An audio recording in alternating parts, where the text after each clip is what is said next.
I want you to know there's something else happening locally, too, that I wanted to get to, and love to get your take. Yeah, I know, it's going to be the most bizarre radio talk show in America because we're not talking about Kavanaugh and so many people who've already made up their minds about things. By the way, we will replay the Lindsey Graham part, as well as some other people who are just, I think, really despicable.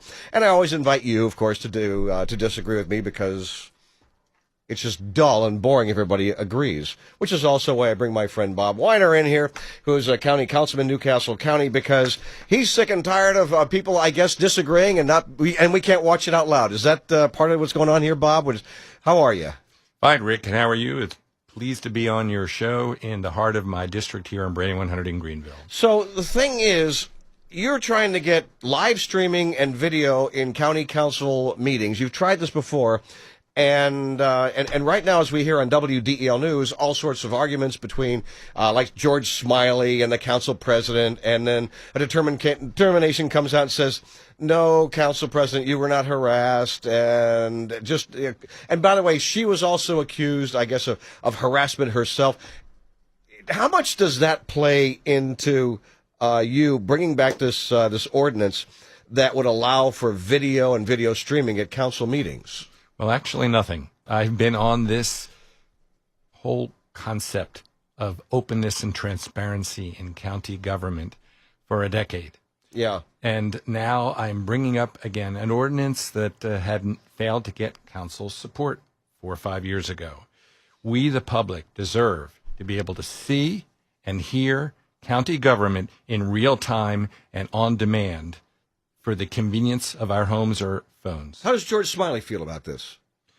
My fellow Councilman George Smiley has indicated that he was an opponent previously, but that he will now be supporting this good government transparent legislation. So I know he gets in dust-ups with the council president, and what about Jenna Kilpatrick, another fellow Republican, right? I haven't discussed it with the members of council. Actually, I know you find that surprising. I do. Yeah. So I have don't you talked know. about it with anybody? I mean, you talked about it with George, I guess, but with whom else have you spoken about this? A few council members have on their own come up and said that they will be supporting it. And my fellow Brandy 100 Councilman John Cartier. But I believe that discussions of county government should be in front of the public. Yeah. So this matter will come before council for its discussion on October 9, Tuesday at 1:30 p.m. at the Finance Committee meeting, and then hopefully will be voted on that evening at the General Council meeting at 6:30 p.m. That's, what, 2 Tuesdays from now? That is correct. Okay. So, I know that Joe Irizarry is one of our reporters who covers county council. I totally get this. I'm obviously behind this, and our own news director and director of programming, Chris Carl, has been with Delcog, and is also lobbying heavily for openness on the state level down at the state house. So we got video permission. The Senate seems to be resistant unless I've missed something, and if I have, I'm sure Chris will come around and tell me you missed something. So I'd love to see this. I think it's something we need to do, especially when everything we do now, which is, well, it seems like just about everything we do for researching and learning about whatever's going on in the world is online. I mean, we listen to talk radio on 107 FM and 1150 AM because people get something here that they can't get anywhere else. For example, this conversation with us. Without local radio, this doesn't exist. So we then podcast it, and people hear it, and they listen to it when they can, at their convenience. How much of that sort of now contemporary behavior plays into your desire to get this ordinance passed? This ordinance will simply be an extension of the good work that WSTW, WDEL, and other local stations do by bringing real-time county government, local government to our people. Yeah. And I hope that this ordinance gets enacted. Yeah. I just want to hear more from you on why you feel this is so important. Well, for decades, we used to sit down and watch television at certain designated times. We would have times to go to government meetings, and we would have time to have meaningful discussions, but we don't have those times anymore. We anticipate the government will be delivered to us on our phones, in our computer screens, in the convenience of our home, or wherever else we may do. This is the purpose of having legislated, mandated boards and commissions meetings, council committee meetings, and county council meetings available to the public on demand. Well, now, if you have all the boards and commissions on the same piece of legislation here as council, that's going to get blown up, because you're going to have representatives from all these different boards and committees who don't want any of that sausage making to be out in front of God and everybody, and they'll hold up the whole darn thing. Well, county government is controlled by a legislative branch which makes legislation. The executive can veto, of course. The boards and commissions don't have the authority to object, except they are citizens. However, I have engaged with the chairpersons of each of the 4 impacted boards and commissions, and I've received either non-opposition or support. The one board which will not have audio because of an opposition from the chairman of our Board of Adjustment, which is a quasi-judicial board. Yeah. I concur, because as a retired attorney, I understand that having cameras in a courtroom may have an influence on witnesses and that deliberative process. And so there will not be cameras in the Board of Adjustment, but for the other boards and commissions there will be. So we're looking at the Board of Assessment, the Planning Board, the Historic Review Board, and that's what I have here, certain boards, public access to meetings. Yes. Yeah. Okay, but the big thing is, I guess the big thing is, county council meetings. Oh, look who's on the phone. It's George Smiley called in. So, George, hang on. We'll get to you with Bob Weiner as well. Videotaping, live streaming, and presenting on video and audio county council meetings. And George, you're on. Don't hang up. And by the way, for those of you listening, yes, we'll talk about Kavanaugh later. Believe me, you're going to get a rich and vibrant discussion of that. Right now, this is all about you and where you live here in Newcastle County. How would you like to see what's going on in county council meetings at home? The Rick Jensen Show on 101.7 FM and 1150 AM WDEL. Yeah, I don't know. After watching the Kavanaugh hearing, I'm wondering if people really do want to see their government in action. It's pretty disgusting. It's 529-1017, 529-1017. But Bob Weiner, longtime county councilman here in Newcastle County, has been pushing for cameras, videotape, live streaming in county council meetings for a long, long time. And as you heard on WDEL News, yet another dust up with the county council president. And Bob, I'm glad you're here. Thank you so much. I know you want our listeners' support. You want people to. What do you want my listeners to do? I'd like them to participate in the land use and decision-making process on quality life issues.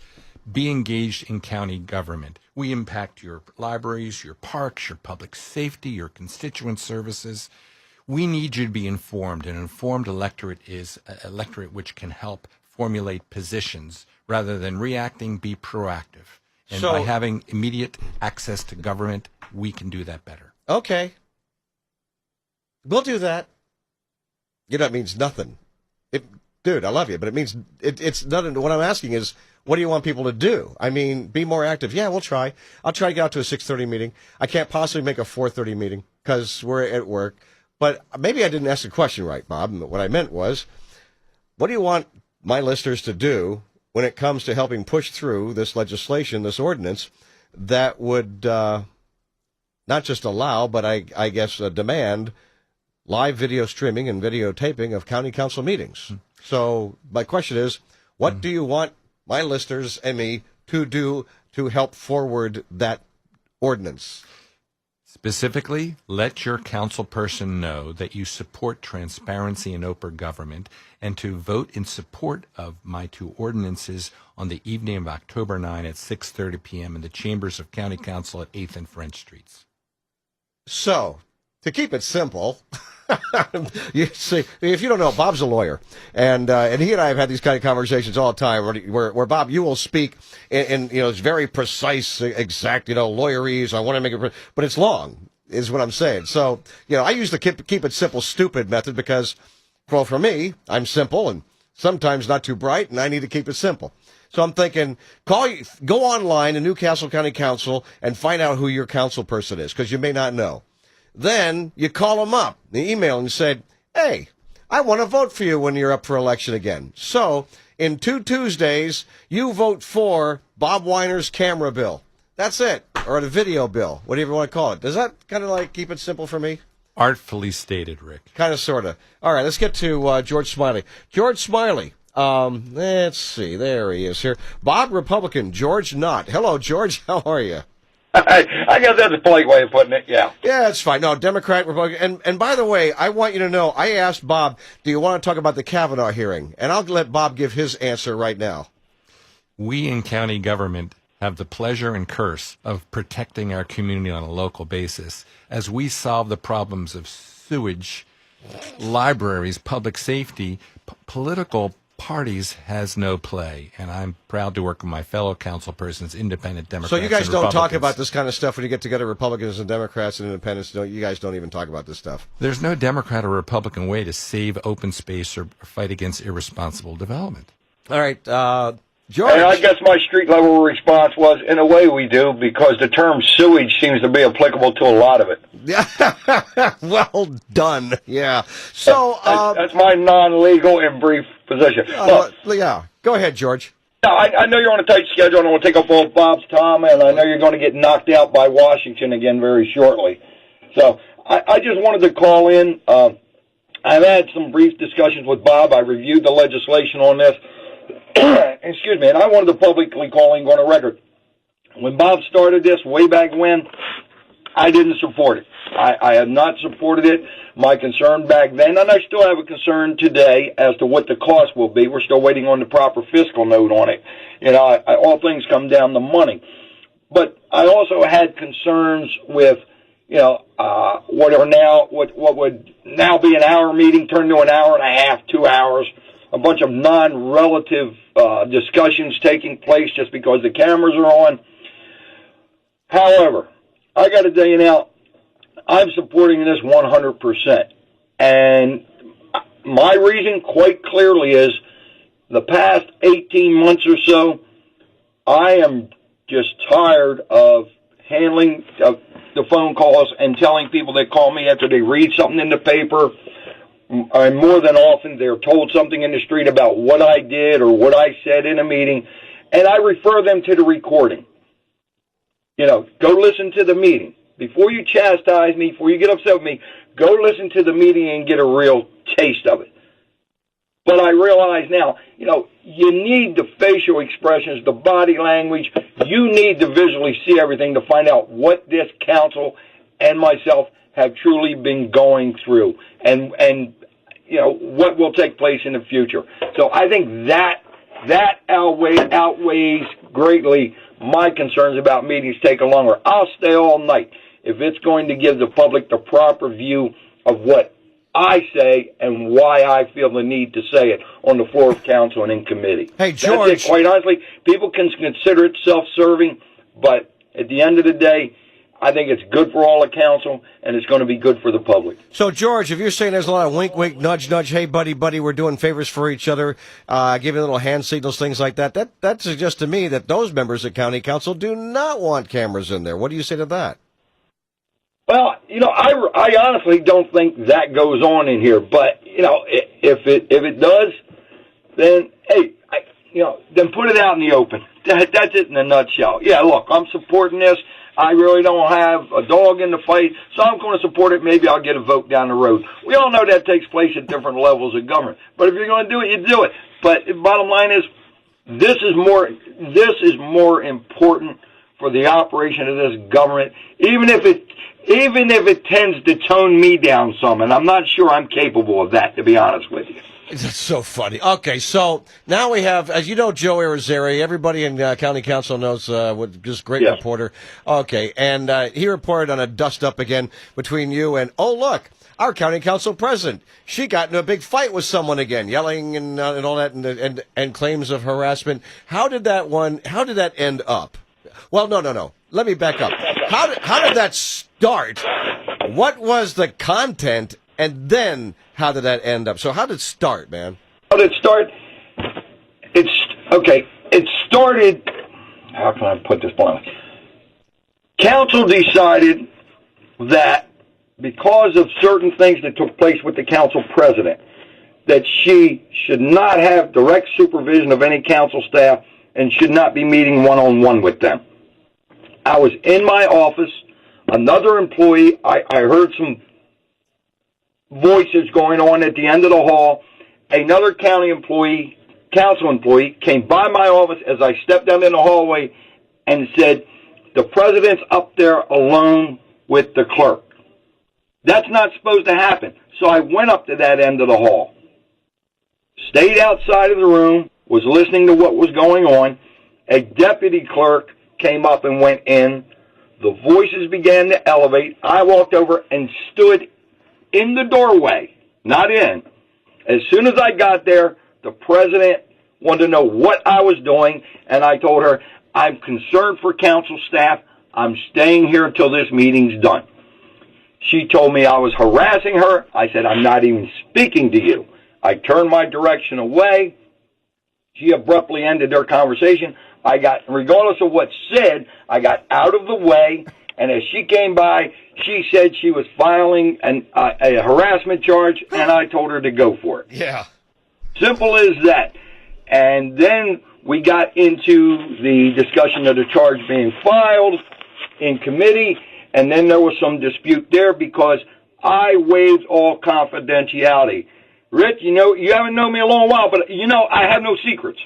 No, I've known you for a couple I have decades. No secrets. And this type of treatment and charges being filed against people, it permeates itself when it's allowed to be conducted in darkness. Right. You don't do that with me. If I rise or fall, right or wrong, I want the public to know. No, So I understand. We had the first meeting in public, yeah, to where the charge was leveled. Then we had the presentation from the investigator. I waived my confidentiality again. We had to have a big dust up because she didn't want that. Well, it was ended up being ruled that I had a right to have it in the public. And at the end of the day, I was exonerated. Now, let me ask you a question about Karen, the county council president here, okay?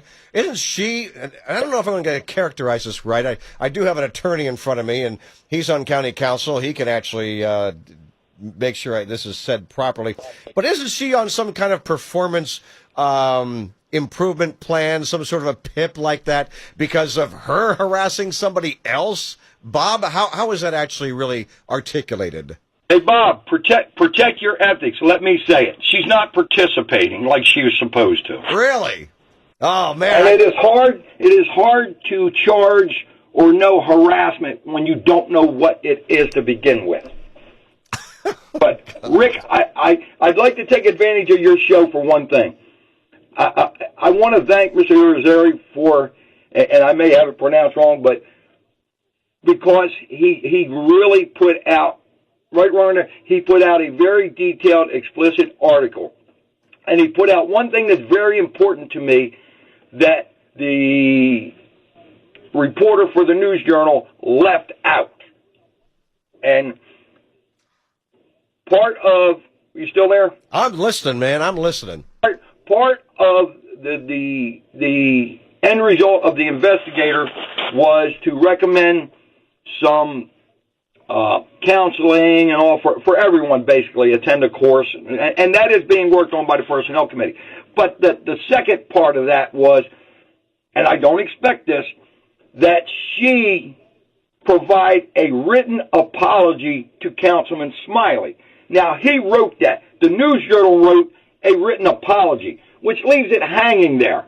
That's very important to me, because to say she provided a written apology to me brings that charge full, and Bob, I apologize, we're getting off topic, brings the investigation full circle to the fact that her charge was malicious, erroneous, and had no validity to it when she first filed it. So I want to thank your people for doing a thorough job of reporting what actually did take place. So you're right, and I think all of that should have been out there for the public to see. And so you, Councilman George Smiley, I think should. And by the way, you did pronounce Joe Irizarry's name properly. It's Irizarry. Sure. Okay, Joe, you owe me the $5.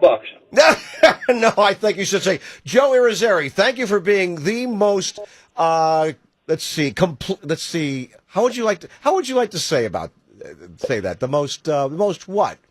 I just want to say I want to thank you for being thorough. There you go. I don't want to make it too nice because then if he does another one, and I come out looking nice in it, they're going to claim that him and I are having some type of No. He will actually trash you any chance he gets as long as it's real. As long as it works for me. That's all I ask. Yeah, all I've ever asked was to do it right, do it fairly. No, if that's I'm what he wrong, does. I'm wrong. If I'm right, I'm right. But don't mix the two up. No, Irizarry is a great reporter, and he will report the truth. And if you screw up, he'll let everybody know about it. Hang on for a second. I want to get to Ben in Newcastle. Bob Weiner is introducing an ordinance in 2 Tuesdays that I think everybody should report: cameras and live streaming in Newcastle County government meetings. Let's get to Ben. What do you think?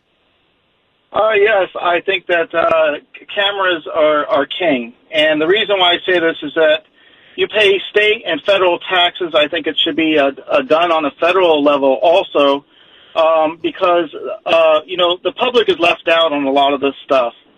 And the faster that we could see or being informed on a particular subject or bill or something like that, the faster that we could act as individuals, whether if it's environmental subjects matter, eminent domain, whatever comes forth. I mean, we deserve that as citizens. Good point, Ben. I'm glad you called in. Thanks. Thanks, man.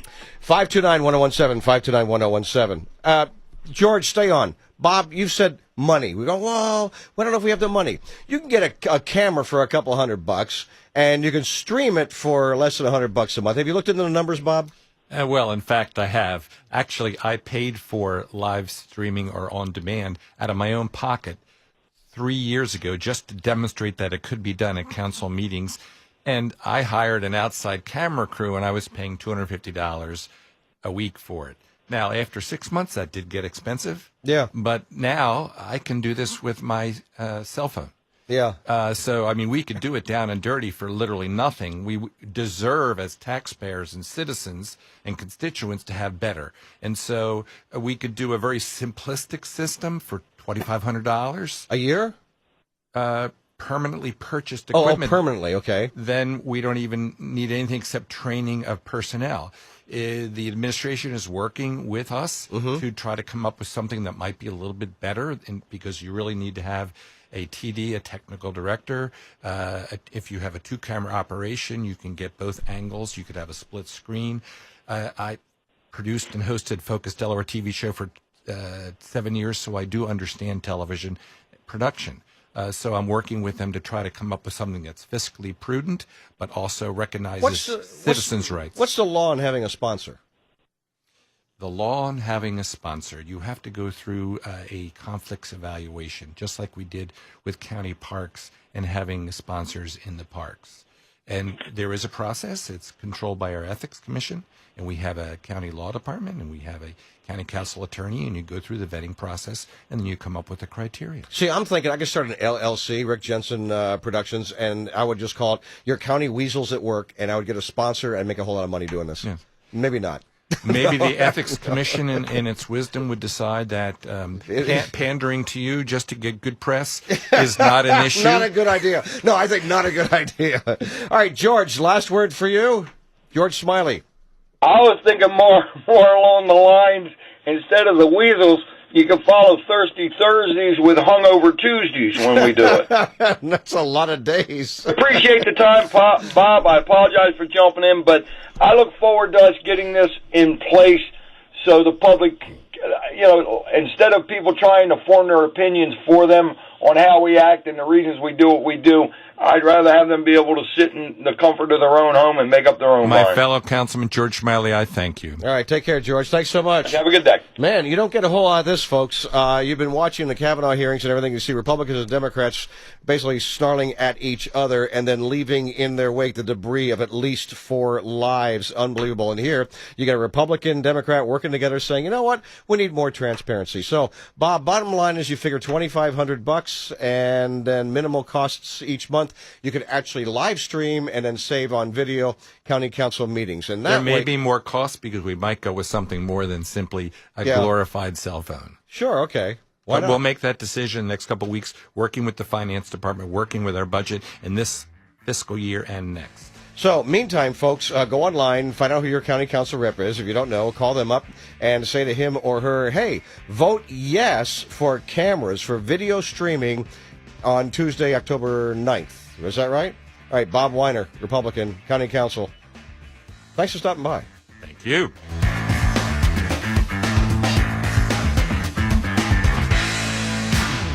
More with Rick Jensen coming up from the Bolden Brothers Heating and Cooling Studios on 101.7 FM, 1150 AM, WDEL. Hey, fit WDEL into your schedule, WDEL On Demand. You can hear selected segments from Susan Monday, this show, The Rick Jensen Show, Alan Nudell, anytime on the On Demand tab at WDEL.com, or subscribe to our podcast free of charge. If you go on Apple, go to iTunes, Rick Jensen, boom, it's there.